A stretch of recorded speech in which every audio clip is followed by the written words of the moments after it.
ఈరోజు నాటుకోళ్ళు కూర ఇంట్లో ఒకటి పుంజి ఒకటి పెట్ట. ఇక పెంచుదామని నాటుకోళ్ళని తెచ్చుకుంటే ఇక ఊళ్ళో నుంచి తెచ్చుకుంటే ఇక ఇంటికి తెచ్చిన తర్వాత అవైతే సరిగా రావట్లేదు ఇంటికి.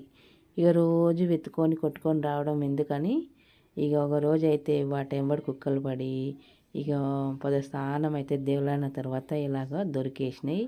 ఇక ఇవి వేస్ట్గా పెరగవని ఇక నాటుకోడి సండే రోజు వీటినైతే ఇక రెండింటినైతే తీసుకుపోయి కోసుకొని క్లీన్గా ఇలా కొట్టుకొని వచ్చేసారు. షాప్కి వెళ్ళి బయటకు వెళ్తే ఇలా చేసిస్తారు. చికెన్ సెంటర్కి వెళ్తే ఇక రెండు మాత్రం ఇలా నీట్గా అయితే కట్ చేసి పెట్టుకున్నాము. పెట్టుకుంటే పాపం పెట్ట చూడండి, పెట్ట మాత్రం గుడ్ల షేర్ అయితే వచ్చేసింది పెట్టకు.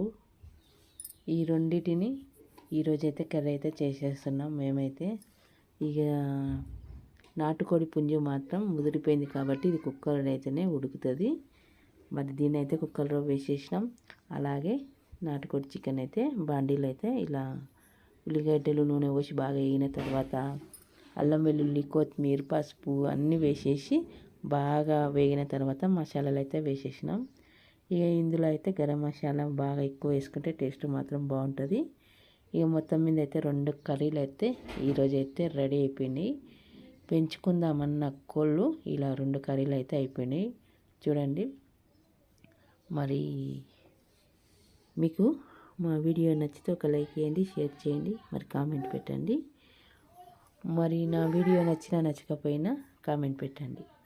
మరొక వీడియోలో అయితే మళ్ళీ కలుద్దాం. టేస్టీ వంటతో మళ్ళీ కలుద్దాం.